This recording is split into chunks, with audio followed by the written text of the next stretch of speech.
I welcome you all on behalf of legal activist and attorneys Pakistan. आज ही हमारा पहला lecture है कानूनी शहादत के ऊपर। मैं आपको इस वीडियो में बताऊंगा कि कौन सी चीज़ें इंपॉर्टेंट हैं और कौन सी चीज़ें आप स्किप कर सकते हैं इस क्यूएसओ के अंदर। और इसका मार्क्स का जो रेशियो है वो 20 मार्क्स है, और ये मैं न्यू सिलेबस के अकॉर्डिंग बता रहा हूँ कि ये कंप्लीट कोर्स इंक्लूडेड है क्यूएसओ का। अब पहली चीज़ तो ये क्यूएसओ कानूनी शहादत ऑर्डर 1984 में आया, और इसका कोर्स कंप्लीट इंक्लूड किया गया है आर्टिकल 1 से 166 तक। और इसके जो शिक्स हैं उसको आर्टिकल कहा जाता है, ना ही के सेक्शंस। और दूसरी चीज़ ये कि इसमें क्या इंपॉर्टेंट है वो है आपके डेफिनेशंस, एक्सेप्शंस, इलस्ट्रेशन और टाइम पीरियड जो कहीं पे मेंशन की हुई है, सच एज डॉक्यूमेंट के प्रेजम्पशन वाले चैप्टर में जब आप देखेंगे तो वो 30 ईयर्स का टाइम पीरियड है, उसकी एक कंडीशन बताई गई है। तो वो टाइम पीरियड जो इसमें मेंशन किए गए हैं तो वो भी सबसे ज़्यादा इम्पोर्टेंट हैं, वो भी आपने याद करने हैं। चलते हैं हम अपने लेक्चर की तरफ। तो क्यूएसओ कौन सी चीज़ें कवर करता है? बेसिकली क्यूएसओ आपको बताता है हु में टेस्टिफाई, कौन गवाही दे सकता है, नंबर ऑफ विटनेसेस कितने होंगे, टाइप्स ऑफ एविडेंस कौन से हैं, डॉक्यूमेंट्री है, ओरल है, व्हाट्सएवर। अब फर्दर ये डिफाइन करता है फैक्ट को, फैक्ट क्या है, इशू क्या है, रिलेवेंट फैक्ट क्या है, इररिलेवेंट फैक्ट क्या है। ये चीज़ें आपको यहाँ से पता लगती हैं क्यूएसओ के।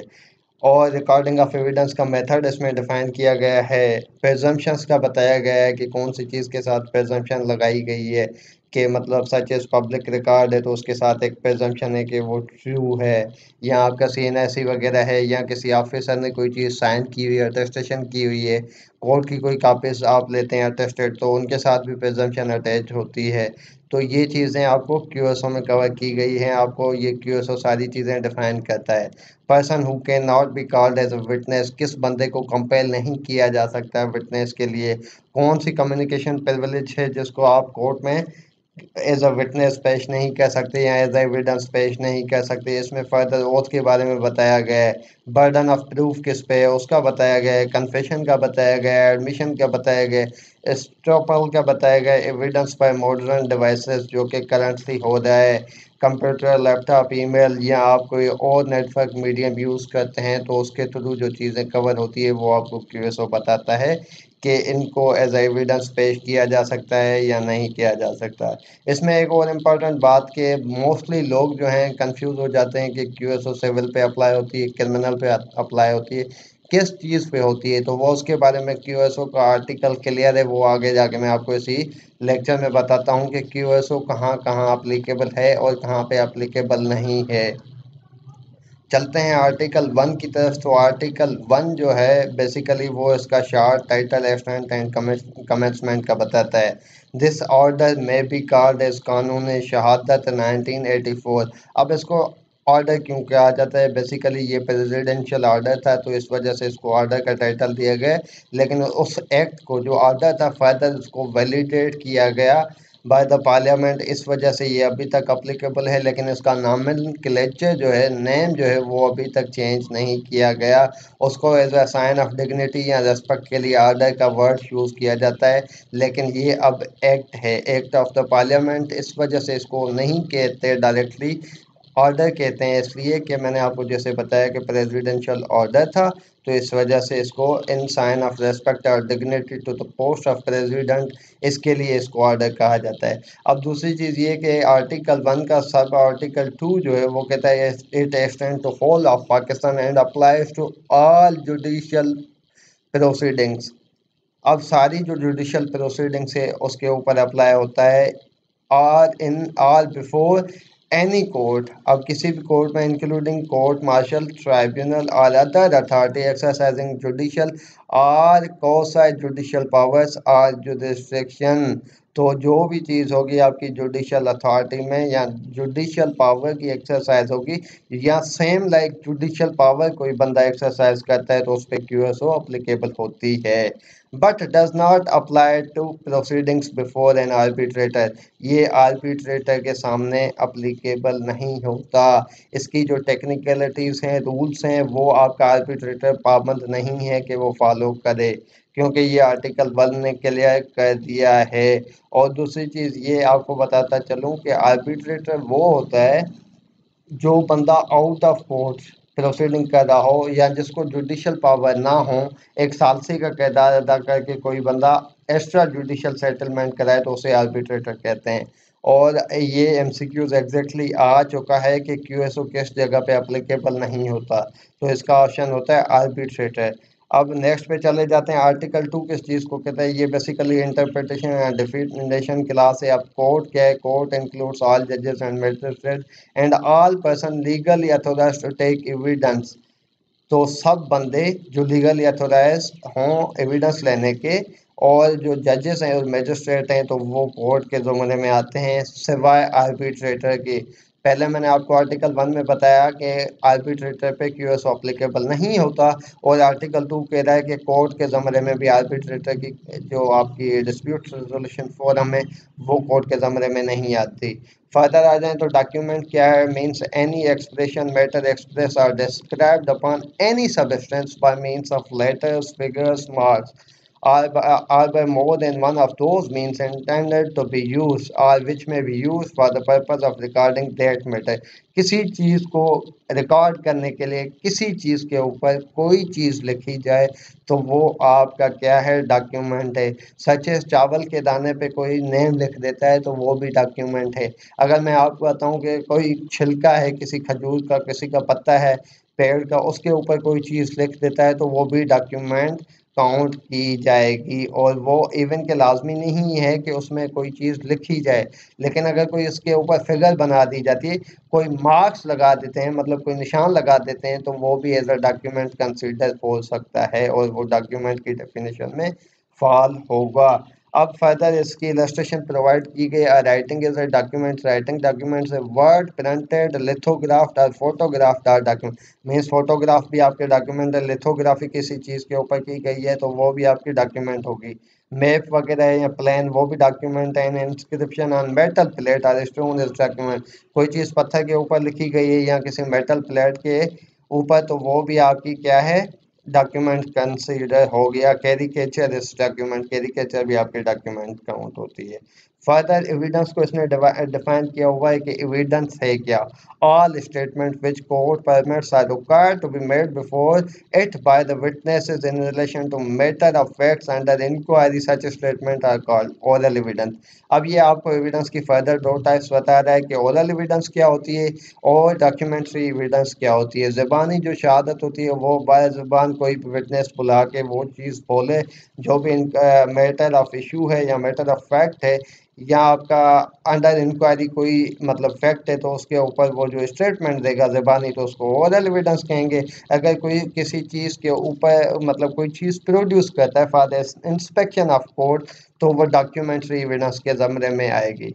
इसको फर्दर देखते हैं। फैक्ट क्या है? Fact includes anything state of things और relation of things capable of being perceived by the senses. जो आपके सेंस परसीव करें तो वो सारी फैक्ट्स के अंदर कवर होती है। Any mental condition of which any person is conscious. अब कोई ऐसी कंडीशन जिसकी वजह से बंदा कॉन्शियस हो जाए तो वो भी एक फैक्ट है। अब इसकी इलस्ट्रेशन उन्होंने दी हुई है। That there are certain objects arranged in certain orders in a certain place is a fact. आपके रूम में चार चारपाइयाँ सीधे सीधी पड़ी थी तो ये एक फैक्ट है। आपके रूम में चारपाइयाँ उल्टी पड़ी थी तो ये भी एक फैक्ट है। आपके रूम में दरवाजे की कॉर्नर पे एक कुर्सी पड़ी थी, ये भी एक फैक्ट है। दैट अ मैन हर्ड और saw something is a fact. मैंने आपको कहा कि कोई चीज़ आपने देखी तो वो फैक्ट है। किसी ने कोई चीज़ बोली आपने सुनी वो भी फैक्ट है। That a man said a certain word is a fact. तो ये इसके बेसिकली आपके एग्जांपल हैं। आप कहता है one fact is said to be relevant to another when the one is connected with other fact. ये बेसिकली आपको बता रहा है रिलेवेंट फैक्ट की डेफिनेशन। रिलेवेंट वो होता है जो किसी फैक्ट के साथ कनेक्टेड हो या कंसर्न्ड हो। अब उसके बाद आता है the expression fact in issue. ऐसी चीज़ जो कि किसी मतलब चीज़ के साथ कनेक्ट हो, उसकी एग्जिस्टेंस का बताए या नॉन एग्जिस्टेंस का बताए, उसकी नेचर का बताए या एक्सटेंट ऑफ एनी राइट या liability or disability asserted or denied in any suit or proceeding necessary follows, तो वो आपके फैक्ट एंड इशू हो जाएंगे। फैक्ट एंड इशू बेसिकली वही है जो चीज़ किसी चीज़ की एग्जिस्टेंस पता है या नॉन एग्जिस्टेंस पता है, या किसी चीज़ के होने का मतलब जिक्र हो या ना होने का जिक्र हो, या किसी का राइट बनने की बात हो या ना बनने की बात हो, किसी पार्टी ने असर्ट किया हो कि मतलब बताया हो कोर्ट को, किसी पार्टी ने डिनाई किया हो किसी प्रोसीडिंग में, तो वो आपके फैक्ट एंड इशू है।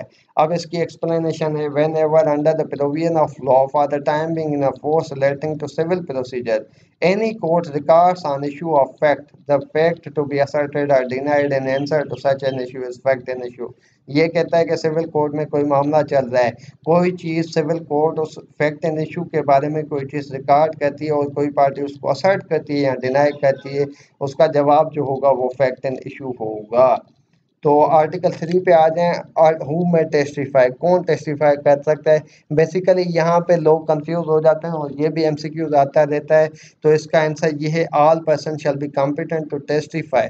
हर बंदा, हर इंसान टेस्टिफाई करने के काबिल है, unless court consider that they are prevented from understanding the questions put to them or from giving rational answers to those questions। ऐसी चीज़ जिसका क्वेश्चन समझ नहीं सकता या उसका जवाब नहीं दे सकता, तो वो आपके आर्टिकल 3 के अंदर आ जाएंगे।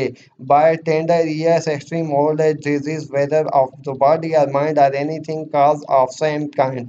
तो ऐसी चीज़ जो आपकी एक्सट्रीम ओल्ड एज से रिलेटेड हो, आपकी बीमारी से रिलेटेड हो, बॉडीली मतलब कोई डिजीज़ है या मेंटल जो कंडीशन है, उस सेम कंडीशन के ऊपर सारे बंदों की कॉम्पिटेंसी मालूम करती है। कौन करती है? कोर्ट करती है कि उसको कोई क्वेश्चन पूछा जा रहा है तो क्या उसका सही जवाब दे सकता है या नहीं दे सकता।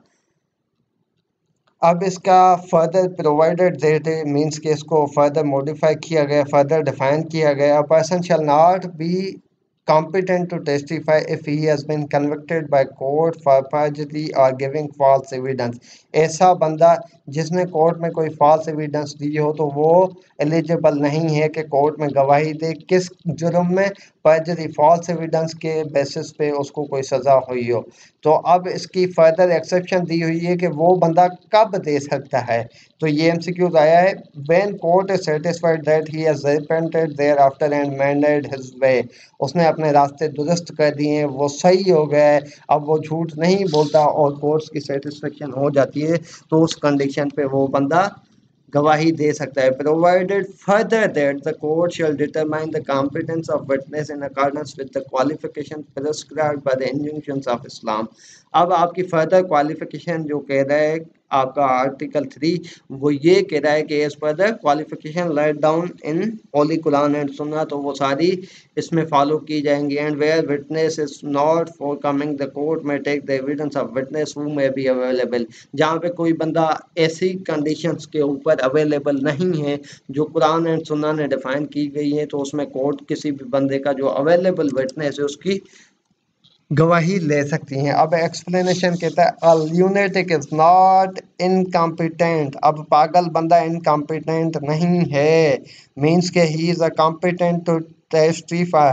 अब इसकी फर्दर इसकी डेफिनेशन दी हुई, ही unless he is prevented by his lunacy from understanding the question put to him and giving rational answer to them। मैंने आपको पहले ही बताया कि all person are competent to testify, सब कॉम्पिटेंट है। अब यहाँ पे इसने फर्दर क्लियर किया कि लूनेटिक भी कॉम्पिटेंट है अगर वो क्वेश्चन को समझ सकता है और उसका रेशनल आंसर दे सकता है। तो अब इसको फर्दर चलते हैं आर्टिकल 4 की तरफ, जजेस एंड मैजिस्ट्रेट। ये क्या कहते हैं? बेसिकली ये आपको बता रहा है कि उनको कंपेयर नहीं किया जा सकता कि कोर्ट में आके वो गवाही दें, सिवाय एक कंडीशन के। वो कंडीशन ये है कि उसके वो जिस कोर्ट के अंदर सब ऑर्डिनेट काम करते हैं, सच एज आपका डिस्ट्रिक्ट एंड सेशन जज है, क्या हम उसको कंपेल कर सकते हैं कि वो आके गवाही दे? सिंपली आर्टिकल 4 कहता है नो। बट आपकी हाई कोर्ट उसको डायरेक्शन देती है कि आप जाके इस मुकदमे में या इस ग्राउंड पे इस फैक्ट एंड इशू पे कोई एविडेंस रिकॉर्ड कराएं, तो वो गवाही देने का पाबंद है। फिर उस बंदे को कंपेल किया जा सकता है और एग्जामिन किया जा सकता है। अदरवाइज वो कंपेलेबल नहीं है, उसको कंपेल नहीं कर सकते कि कोई गवाही दो। और आर्टी इसकी इलस्ट्रेशन भी यही है। A on his trial before the court of session से deposition was improperly taken by B, the magistrate. B cannot be compelled to answer questions to this except upon the special order of superior court. अब इस ground पे कोई भी मतलब evidence नहीं दे सकता magistrate जब तक उसकी सुपीरियर कोर्ट उसको ऑर्डर ना दे। अब फर्दर आ जाए आर्टिकल 5 पे, कम्युनिकेशन ड्यूरिंग मैरिज। अगर किसी बंदे ने कोई कम्युनिकेशन की है अपनी बीवी के साथ या बीवी ने अपने हस्बैंड के साथ, तो उन दोनों को इस रिश्ते की वजह से कंपेल नहीं किया जा सकता कि वो आकर कोर्ट में गवाही दें। अब कहता है no no person who is or has been married shall be compelled to disclose any communication made to him during the marriage. अब ये इसमें एक चीज़ याद रखनी है कि ड्यूरिंग द मैरिज, अब मैरिज के दौरान चाहे उसकी बाद में तलाक भी हो गई है तो वो मैरिज वाला जो पीरियड होगा ना, उसके अंदर उसको कंपेल नहीं किया जा सकता कि वो आके गवाही दे। Nor shall he be permitted to disclose any such communication, और इस पे कभी भी उसको इजाज़त नहीं दी जा सकती कि वो कोई भी आके गवाही दे या ऐसी कम्युनिकेशन को कोर्ट के सामने डिस्क्लोज करे, unless the person who made it or his representative in interest था या कंसेंट दिए except in suit between married person, वो सूट मैरिड पर्सन के दरमियान नहीं है तो फिर वो हो सकती है उसकी गवाही दे सकता है। All proceedings in which one married person is prosecuted for any crime committed against the other, या ऐसी कंडीशन जिसने किसी बंदे का मतलब समझो कि क्राइम कमिट किया है, उसमें वो एक बंदा प्रोसिक्यूट हो रहा है मैरिड पर्सन, तो उसमें भी उसकी गवाही हो सकती है, फिर वो आर्टिकल 5 की बात नहीं लगेगी। आर्टिकल 6 कहता है evidence as to affair of state, no one shall be permitted to give any evidence derived from unpublished official record. Unpublish जो ऑफिशियल रिकॉर्ड है उसके ऊपर कोई गवाही नहीं हो सकती, except with the permission of officer at the head of department concern who shall give or withhold such permission as he thinks fit, सिवाय उस ऑफिसर की परमिशन के जो उस डिपार्टमेंट को रन करता है या उसको कंसर्न करता है। अब फर्दर आ जाए आर्टिकल 7 पे, official communication, no public officer shall be compelled to disclose communication made to him in official confidence when he consider that the public interest would suffer by the disclosure। अगर वो समझता है कि ऐसी public office मतलब information जो है, मतलब ऐसी इंफॉर्मेशन जिसको पब्लिक किया जाए तो वो पब्लिक इंटरेस्ट के अगेंस्ट जा सकती है, तो उस पर आपका आर्टिकल 7 बार लगाता है कि उसको आप डिस्क्लोज नहीं कर सकते। अब आर्टिकल 8 है information as to commission of offence, no magistrate or police officer shall be compelled to say whence he got any information as to commission of offence. Police का मोस्टली ये आता है कि हमें इत्तला थी, जब भी आप देखेंगे जब आप प्रैक्टिस करेंगे तो आपको पता लगेगा, पुलिस कहती है हमने नाका लगाया क्योंकि हमें इत्तला थी। तो मजिस्ट्रेट जो है या पुलिस ऑफिसर उसको कंपेल नहीं किया जा सकता कि आपको इत्तला किसने दी, क्योंकि ये उसकी सीक्रेसी को डिफाइन करता है, और आर्टिकल 8 ने इसको प्रोटेक्ट किया है। Information as to commission of an offence के दरमियान किसी भी बंदे को कंपेल नहीं किया जा सकता कि वो आकर बताए कि उसको ये इंफॉर्मेशन कहाँ मिली, कहाँ से मिली। No revenue officer shall be compelled to say whence he got any information as to commission on any offense, commission of any offense against the public revenue। कब उसको इंफॉर्मेशन मिली और किसने दी, तो इसके अकॉर्डिंगली रेवेन्यू ऑफिसर को भी compel नहीं किया जा सकता है। एक्सप्लेनेशन इसकी फर्दर प्रोवाइड की हुई है in this article, revenue officer means any officer employed or about to the business of any branch of public revenue, जो पब्लिक ब्रांच में मतलब पब्लिक रेवेन्यू को वो जनरेट करता हो या ऐसे मैटर से डील करता हो, तो वो रेवेन्यू ऑफिसर कंसीडर होगा। आर्टिकल 9 कहता है professional communication, no advocate shall at any time be permitted unless with his clients express consents to disclose any communication made to him in the course of and for the purpose of his employment, such as such advocate by or on behalf of his client, or to state consent or condition any document with which he becomes acquainted in the course and for the purpose of professional employment or disclose any advice given by him to his client in course for the purpose of such employment। अब ये आपकी professional communication को क्या कहता है, protect करता है। अगर किसी मुजरिम ने कोई भी चीज़, कोई भी बात एडवोकेट को बताई है तो वो उसको कंपेल नहीं किया जा सकता कि ये आप बताओ कि इसने क्या बताया है। एक्सप्रेस अनटिल मतलब उसने एक चीज़ दी हुई है, एक्सप्रेस कंसेंट नहीं देता। यहाँ पे इम्प्लाइड कंसेंट का वर्ड इस्तेमाल नहीं किया गया। आपने देखना है कि एक्सप्रेस कंसेंट क्या उस मुल्जिम ने या क्लाइंट ने दी है कि एडवोकेट जाके इसको डिस्क्लोज करे। और सेम इस केस विद क्लाइंट, अगर कोई एडवाइस क्लाइंट को कोई एडवोकेट देता है तो वो क्लाइंट भी किसी के साथ डिस्क्लोज नहीं कर सकता। अब आ जाए, provided that nothing in this article shall protect from disclose. ऐसी चीज़ को डिस्क्लोज करने से नहीं रोक सकता जो in furtherance of any illegal purpose हो। किसी भी इलीगल पर्पस के लिए कोई चीज़ मतलब कहता है कि मुझे ऐसी चीज़ करो कि मैं जाके ये जुर्म करूं, मतलब मुझे गाइड करो कि मैंने कोई जुर्म करना है क्योंकि अभी ऑफेंस कमिट नहीं हुआ। अब ये आपसे एडवाइस ले रहा है कि मैंने कोई ऑफेंस कमिट करना है तो उस कंडीशन में आपका ये चीज़ नहीं होगी। आर्टिकल 9 सब क्लास 2 फर्दर ये डिफाइन करता है, any fact observe by any advocate in the course of his employment is such showing that any crime or fraud has been committed. Crime commit हुआ है या फ्रॉड कमिट हुआ है तो उस कंडीशन में भी उसको कमेंसमेंट ऑफ एम्प्लॉयमेंट में उसको ये प्रोटेक्शन नहीं दी गई। जी तो चलते हैं इसके एक्सप्लेनेशन की तरफ। The obligation stated in this article continues after the employment has ceased. Even कि वो आपका वकील अब नहीं रहा या वो आपका क्लाइंट नहीं रहा तो इसको आप एम्प्लॉयमेंट के सीज होने के बाद भी प्रोटेक्ट करने के ड्यूटी बाउंड हैं, क्योंकि इस आर्टिकल ने ये एक्सप्लेनेशन में क्लियर कर दिया है कि ये obligation during the course of employment नहीं, बट के एम्प्लॉयमेंट की कोर्स के बाद, एम्प्लॉयमेंट सीज होने के बाद भी इफ़ेक्टिव रहेगी। चलते हैं फर्दर सेक्शन के साथ। तो आर्टिकल 10 बेसिकली कहता है article 9 to apply to the interpreters. अब ये इसका मतलब क्या है, the provision of this article 9 shall apply to interpreters and clerks of servants of the or servants of the advocates. ये क्लर्क्स या सर्वेंट ऑफ एडवोकेट्स या उसके जूनियर्स एसोसिएट वगैरह जो हैं, ये उन पे भी अप्लीकेबल है। आर्टिकल 10 जो कहता है कि आर्टिकल 9 की अप्लीकेशन को फर्दर एक्सटेंड कर रहा है कि वकील के साथ साथ उसके जो दूसरे एसोसिएट्स हैं, आपके क्लर्क हो गए, मुंशी हो गए, या उसका कोई पियोन वगैरह है, या जो भी ऐसा बंदा उसकी ऑफिस से रिलेवेंट है, स्टेनो वगैरह है, तो उस पर भी ये आर्टिकल 9 अप्लीकेबल होगा। ये आर्टिकल 10 में लिखा गया है।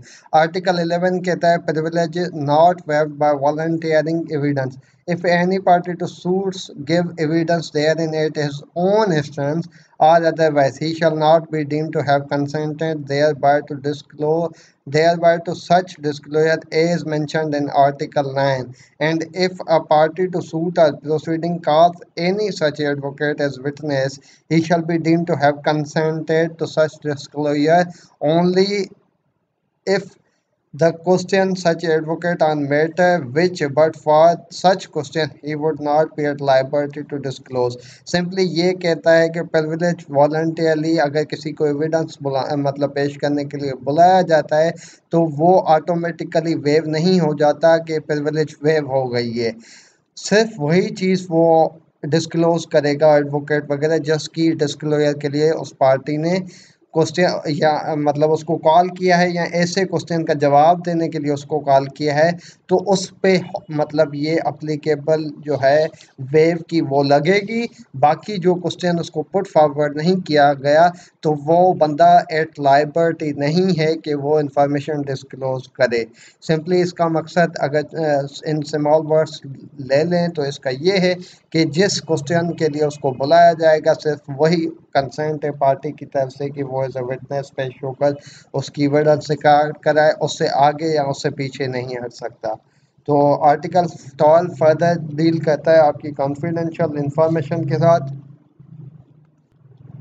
अब आर्टिकल 12 डील करता है confidential communication with legal adviser. तो ये भी प्रिविलेज कम्युनिकेशन में आ जाती है कि किसी भी लीगल एडवाइज़र को किसी भी कोर्ट या ट्राइब्यूनल के सामने या एक्सरसाइजिंग जो जुडिशल फंक्शन हो या कौन सा जुडिशल फंक्शन कोई या पावर्स या जुरिस्डिक्शन इस्तेमाल कर सकता है।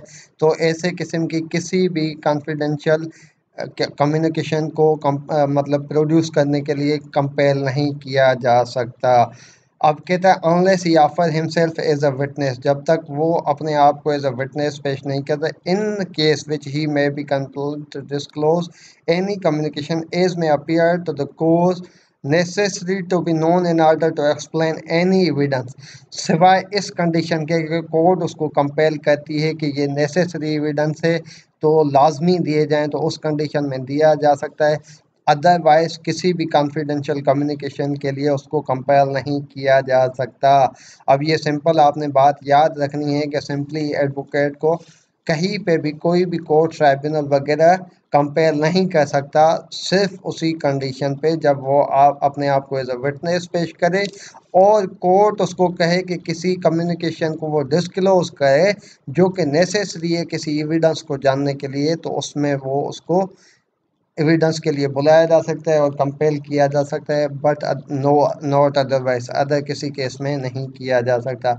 अब आ जाए आर्टिकल 13 पे। आर्टिकल 13 कहता है production of title deed of witness not a party.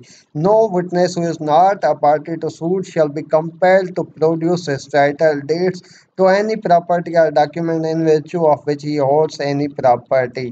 कहता है कि कोई बंदा किसी चीज़ का टाइटल होल्ड नहीं करता या उसके पास टाइटल डीड पड़ी हुई है लेकिन थर्ड पार्टी वो किसी सूट का हिस्सा नहीं है, तो उसको कंपेल नहीं किया जा सकता as a witness to produce the title deed जिसकी वजह से वो मतलब कोई प्रॉपर सच एस कोई ऐसा डॉक्यूमेंट है जिसकी वजह से वो प्रॉपर्टी हेल्ड कर रहा है, वो आइदर बाय द प्लेज हो या मॉर्गेज हो, तो उस कंडीशन में उसको कंपेल नहीं किया जा सकता आर्टिकल 13 के अकॉर्डिंग। आर्टिकल 14 फर्दर कहता है production of documents which another person having position could refuse to produce. अब ऐसी चीज़ है कि ऐसा डॉक्यूमेंट है जो किसी और बंदे की पोजीशन में है और वो रिफ्यूज़ कर रहा है पेश करने से, तो उसकी कैसे होगी। कहता है no one shall be compelled to produce document in his position which any other person would be entitled to refuse to produce if they were in his possession unless the last mentioned person consent to their production, such as किसी तीसरे बंदे की deed मेरे पास है, अब मुझे compel किया जा रहा है कि आप ये डीड कोर्ट में जाके पेश करो। अब अगर मेरी जगह पे वो बंदा होता तो वो उस चीज़ की कंसेंट ना देता या कोर्ट में मतलब प्रोड्यूस ना करता, या तो इस कंडीशन में मैं डीम करता हूँ कि वो बंदा इस चीज़ की कभी भी मतलब इजाज़त नहीं देता, तो फिर वो उस मतलब ग्राउंड पे मैं वो चीज़ कहीं पे भी एज अ कंपेलेबल विटनेस नहीं हूँ कि वो डॉक्यूमेंट मेरी पोजीशन में है तो मैं जाके किसी मतलब ट्राइब्यूनल वगैरह के सामने मतलब जाके पेश करूँ। अब इसमें एक चीज़ फर्दर कहता है कि unless such last mention person consents to their production, such as वो थर्ड पार्टी कंसेंट दे सकता है और वो लास्ट मेंशन पर्सन था, तो फिर वो आर्टिकल 14 के अंदर उसको प्रोड्यूस किया जा सकता है। अदरवाइज वो जो थर्ड पार्टी है जो दूसरा बंदा है तो वो रिफ्यूज़ कर सकता है प्रोड्यूस करने से आर्टिकल 14 के अकॉर्डिंग। अब आर्टिकल 15 क्या कहता है witness not excuse from answering on ground that answer will criminate. ऐसा बंदा के मतलब इस ग्राउंड पे उसको नहीं मतलब क्या कहते हैं एक्सक्यूज़ किया जा सकता है या मतलब माफ़ किया जा सकता है कि वो जो गवाही देगा या आंसर देगा तो वो उसको ही अक्यूज़ ठहरा देगी। तो इस ग्राउंड पे कभी भी मतलब किसी भी सूट में सिविल हो या क्रिमिनल हो उस ग्राउंड पे उसको आंसर देने का प्रॉपर हक दिया गया और उस बंदे को किसी भी ग्राउंड पे एक्सक्यूज़ अवेलेबल नहीं है, चाहे वो डायरेक्टली या इनडायरेक्टली उसको क्रिमिनेट करता हो या एक्सपोज करता हो। अब इसमें फर्दर इसने प्रोविजन प्रोवाइड की गई है, कहते हैं no such answer which a witness shall be compelled to give shall subject him to any arrest. अब अगर किसी बंदे को किसी जवाब देने के लिए कंपेल किया गया है तो उस कंडीशन में उसको अरेस्ट नहीं किया जा सकता, उसकी प्रोसिक्यूशन प्रूव नहीं किया जा सकती, किसी भी क्रिमिनल प्रोसीडिंग को इनिशिएट नहीं किया जा सकता except a prosecution for giving false evidence by such and such. अगर वो फॉल्स एविडेंस देता है उस मतलब कंपेलेबल क्वेश्चन में तो फिर उसके खिलाफ पर्जरी या फॉल्स गिविंग फॉल्स एविडेंस का केस दायर किया जा सकता है। आर्टिकल 16 कहता है आपके अकम्प्लाइज को डील। अब अकम्प्लाइज क्या है? आपका साथी। An accomplice shall be a competent witness against an accused person. अब कॉम्पिटेंट विटनेस तो है, लेकिन इसमें एक एक्सेप्शन दी गई है, except in cases of offence punishable with हद। ऐसे ऑफेंस जो हदूद मतलब अंडर में आते हैं तो वो चीज़ नहीं आ सकते। अब फर्दर कहता है a conviction is not illegal merely because it proceeds upon uncorroborated testimony of an accomplice. अब ये है कि उसने अकम्प्लाइज ने कोई एविडेंस दिया है जो कि अनकॉरबोरेटेड है, लेकिन उसने गवाही दे दी है, तो इस बेसिस पे उसकी कन्विक्शन इलीगल नहीं होगी। अब आर्टिकल 17 कहता है competence and number of witnesses. ये बहुत इंपॉर्टेंट आपका आर्टिकल है और ये रिपीट भी हो चुका है। सिंपली ये है कि कौन बंदा है आपका जो कॉम्पिटेंट है गवाही देने का। सिंपली वही बंदा जो कि इंजंक्शंस ऑफ इस्लाम पे पूरा होता हो, जो कि होली कुरान और सुन्ना ने मेंशन किए हों। अगर कहता है कि ऐसे किस्म के हदूद है, इन्फोर्समेंट है, तो उसमें वो वही विटनेस होंगे जो तज़कियतुल शहूद के कॉन्सेप्ट पर पूरा उतरेंगे और आपके जो कुरान एंड सुन्ना में मेंशन किए गए हैं वही आएंगे। अब कहता है in a matter pertaining to financial or future obligation. तो उस कोई भी एक इंस्ट्रूमेंट साइन होता है तो उस पे कितने गवाह होंगे? तो उसमें दो मर्द या एक मर्द और दो औरतें, दो मर्द या एक मर्द और दो औरतें। यहाँ पे ये नहीं लिखा गया कि दो मर्द या मतलब क्या कहते हैं दो औरतें। यहाँ पे लिखा गया है दो मर्द अलग से हैं तो वो भी विटनेस हो सकते हैं। अगर आपके पास दो मर्द नहीं है, एक मर्द है, तो फिर दो औरतें। यहाँ पे आर एंड का जो है ना डिफरेंस लगा के आपको ये एमसीक्यूज में दे देता है।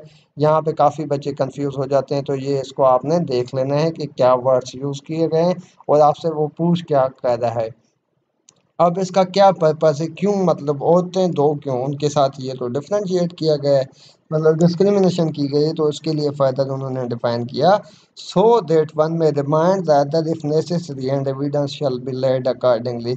अगर उनमें से कोई एक भूलता है तो वो दूसरा उसको गाइड करे। अब कहता है in all other matter the court may except और act on the testimony of one man और वन वुमेन और such other evidences as the circumstances of case may warrant. तो इतने विटनेसेस की गवाही ली जा सकती है जितने की कोर्ट को रिक्वायर्ड हो, या कोर्ट डिफाइन करेगी कि किसकी मतलब गवाही लेनी चाहिए। वो एक मर्द भी हो सकता है, एक औरत भी हो सकती है, लेकिन आपके हुदूद केसेस में औरत की गवाही नहीं होती। आर्टिकल 18 कहता है evidence may be given on the facts in issue and relevant fact. आपके जो एविडेंस होगा या तो रिलेवेंट फैक्ट पे होगा या फैक्ट इन इशू पे होगा। कभी भी इररिलेवेंट फैक्ट पे आपका कभी भी कोई एविडेंस नहीं होता। Evidence may be given in a suit और प्रोसीडिंग्स ऑफ द एग्जिस्टेंस और non existence of every fact in issue and of such other facts are hereinafter declare to be relevant and of no others. किसी और fact पे नहीं होगा, fact and issue पे होगा। वो आपको बताएगा कि कोई चीज़ एग्जिस्ट करती है या नॉन एग्जिस्ट करती है। इसकी एक्सप्लेनेशन प्रोवाइड की हुई है। This article shall not enable any person to give evidence of a fact which he is disentitled to prove. वो इंटाइटल्ड नहीं है कि किसी एक्ट को या फैक्ट को, फैक्ट एंड इशू को प्रूव करे, तो वो बंदा इस पे कोई भी एविडेंस नहीं दे सकता। आर्टिकल 19 इसकी फर्दर इलस्ट्रेशन दी हुई है 18 की। A is tried for murder of B by beating him with a club with the intention of causing his death. At A's trial, the following facts are fact in issue. A is beating B with the club. A is causing B's death by such beating. A's intention was to cause the death. तो ये आपके fact in issue हैं। अब further आ जाए article 19 पे, तो कहता है relevancy of fact forming the part of some transaction. अब ट्रांजैक्शन क्या है? ट्रांजैक्शन ये है कि कोई सीरीज ऑफ एक्ट होती है या कोई चीज़ बिजनेस कम्युनिकेशन होती है या ऐसी चीज़ के कोई किसी जगह पे अराइज हुई हो, किसी प्लेस पे अराइज हुई हो, वेदर वो सेम टाइम पे हो या डिफरेंट टाइम पे हो, तो वो एक ट्रांजैक्शन का पार्ट क्रिएट कर देते हैं। तो वो आर्टिकल 19 के अंदर रिलेवेंट बन जाते हैं। अब कहता है whether they occurred eight the same place and time, whether they occurred at a different place और डिफरेंट टाइम्स, तो ये सारी चीज़ें रिलेवेंट हो जाती हैं। अब आर्टिकल 19 की ये इलस्ट्रेशन दी हुई है। A accused of murder of the B by beating him Whatever was said or done by A or B or by cylinders it beating also shortly before or after it so form part of transaction as relevant fact। एक ही transaction के relevant fact बन जाते हैं चाहे कि उसने एक ही time किए हों या बाद में किए हों। सच है उसने लाठी खरीदी थी और उसे उसने उसको धमकाया था कि वो उसको मारेगा, तो ये भी रिलेवेंट फैक्ट बन जाता है इस आर्टिकल 19 के अंदर, क्योंकि सेम ट्रांजैक्शन के हैं कि उसका मर्डर हो गया है या उसको बीट किया है या उसको मतलब कोई डराया धमकाया है, तो सारे ये इसके अंदर आपके रिलेवेंट फैक्ट बन जाते हैं। फर्दर आ जाए आर्टिकल 20 पे, fact which are occasion cause or effect in fact in issue.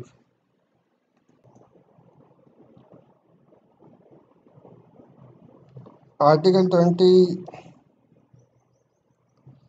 Further ये कहता है कि facts which are the occasion cause or effect of facts in issue, fact which are the occasion cause or effect immediate or otherwise of relevant facts or fact and issue, or which constitute the state of things under which they happened, or which afforded an opportunity for their occurrence or transaction of transaction are relevant. तो ऐसी चीज़ जो किसी मतलब act या काज या effect की वजह से हुई हो तो वो भी रिलेवेंट बन जाती है, और वो रिलेवेंट फैक्ट के साथ हो या फैक्ट एंड इशू के अकॉर्डिंग हो, तो वो सेम ट्रांजैक्शन का पार्ट क्रिएट कर रही हो या कोई मतलब ट्रांजैक्शन को अराइज कर रही हो, तो वो आपके आर्टिकल 20 के अंदर कवर हो जाती है। कहता है the question is whether A murder B, A ने बी का मर्डर किया या नहीं किया, तो कहता है marks on the ground produced by struggle at a near place where the murder was committed are relevant facts के मतलब वो मर्डर ही हुआ है।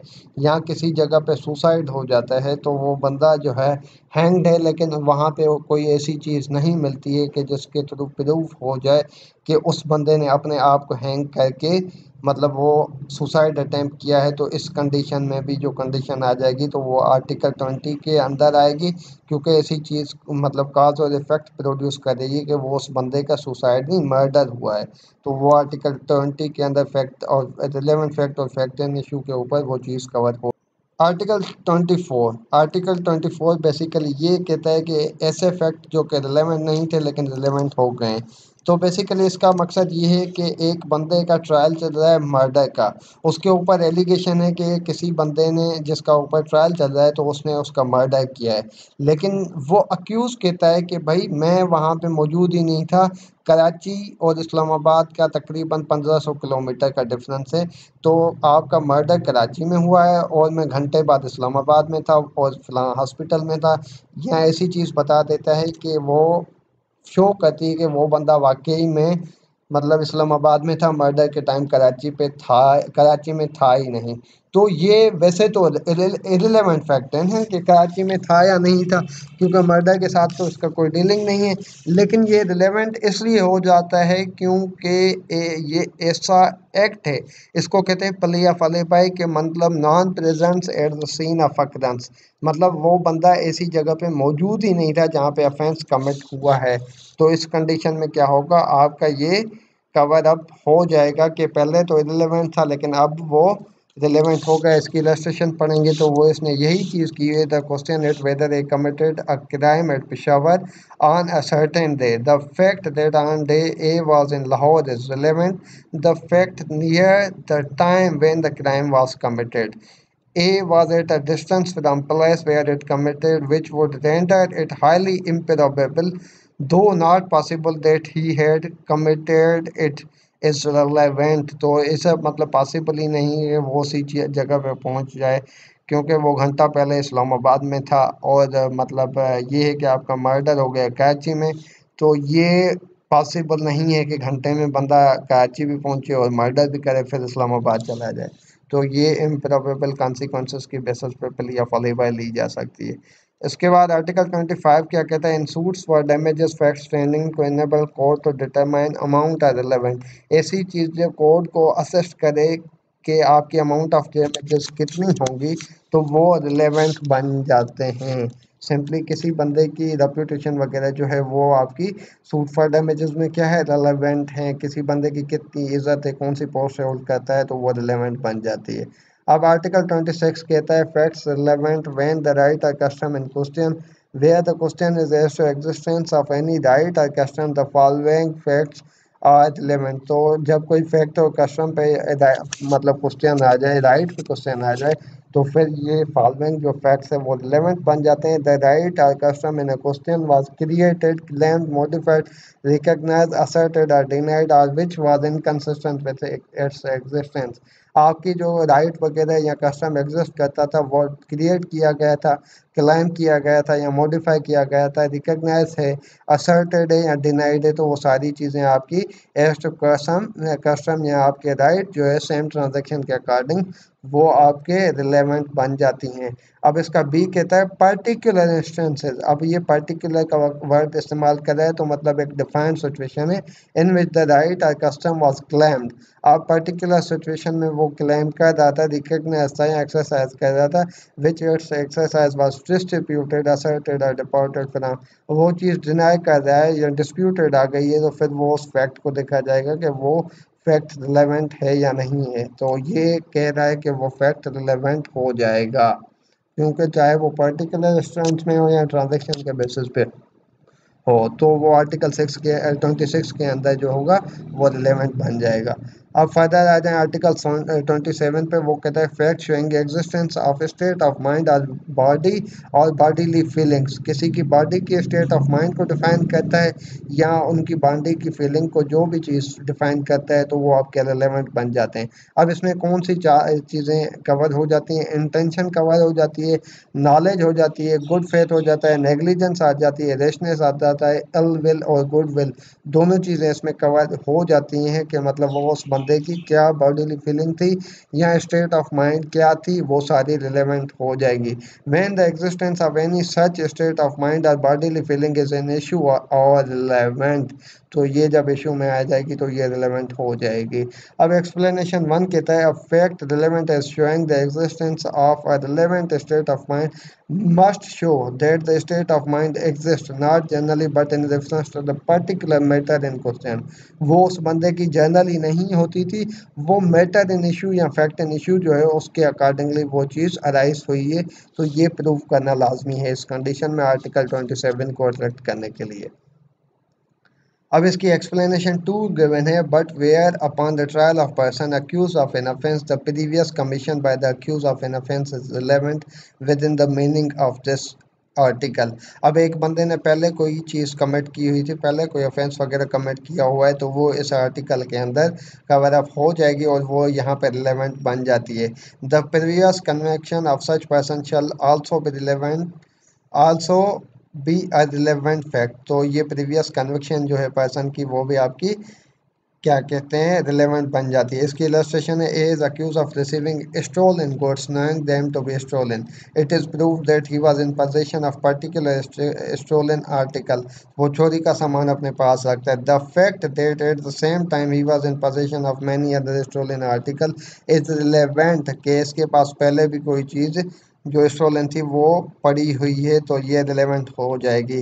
is tending to show that he know each and every all of the article which he was in possession to be stolen. और इसको पता था कि ये सारी stolen हैं, तो ये आर्टिकल 27 के अंदर आपकी रिलेवेंट बन जाती हैं. अब आर्टिकल 28 क्या कहता है, fact bearing on question whether act was accidental or intentional. Accident में हुआ है या जानबूझ के किया है, तो वो उसके जो फैक्ट्स हैं ना वो सारे रिलेवेंट फैक्ट हैं. कहता है whether an act was accidental or intentional or done with a particular knowledge or intention. The fact that such act formed part of a series of similar occurrence in each of which person doing the act was concerned is relevant. जो act कर रहा था उस series में या उसकी similar occurrence में, तो वो सारी रिलेवेंट हो जाती हैं. अब इसकी इलस्ट्रेशन दी हुई है, A is accused of burning down his own house in order to obtain money for which it is insured. अब एक बंदा है कि वो अक्यूज़ है कि वो अपने घर को खुद आग लगा के इंश्योरेंस कंपनी से पैसे रिसीव करता है. अब ये प्रूव हो जाता है कि उसने पहले भी ऐसे कारनामे किए हुए हैं. इसने 3-4 मतलब घर बनाए और डिफरेंट कंपनी से इसने इंश्योरेंस के क्लेम के थ्रू पैसे रिकवर किए, तो वो चीज़ें भी आपके रिलेवेंट बन जाती हैं आर्टिकल 28 के अंदर. अब आर्टिकल 29 कहता है existence of the course of business when relevant. अब existence and course of business जो चीज़ हो रही है तो वो कब रिलेवेंट होगी। कहता है इसको डिफाइन करता है when there is a question whether to a particular act was done, the existence of any course of business according to which it naturally would have been done is a relevant fact। अब इसको कहता है कि naturally वो करना था और उसके बिजनेस में पड़ता है तो वो relevant fact बन जाता है। इलस्ट्रेशन में इसने दिया हुआ है the question is whether a particular letter was dispatched। अब एक पर्टिकुलर क्वेश्चन है वो डिस्पैच हुआ है या नहीं हुआ। उस पे आता है ऑर्डिनरी कोर्स ऑफ बिजनेस में जो भी लेटर हैं एक बॉक्स में रखे जाते हैं या एक छब्बे में डाल दिए जाते हैं और पोस्ट वाला आके उसको वहाँ से लेके जाता है और डिलीवर करता है। और उन्होंने वो कोई भी लेटर उस मतलब बॉक्स में या उस छब्बे में रख दिया तो वो यहाँ पे रिलेवेंट फैक्ट बन जाता है। आर्टिकल 29 के अंदर वो कवर अप हो जाएगा। Thank you for watching this video. अब नेक्स्ट वीडियो में हम बनाएंगे एडमिशन के ऊपर और कन्फेशन और फ़ायदा जो भी है वो इसमें सारा कवर करेंगे इंशाल्लाह। Thank you for watching this video. हमारे चैनल को सब्सक्राइब करें और stay in touch with us. आपको हम बताएंगे कि कौन सी चीज़ें फ़र्दर इंपॉर्टेंट है लॉ गेट के लिए। अल्लाह हाफ़िज़, अपना ख्याल रखें, दुआओं में याद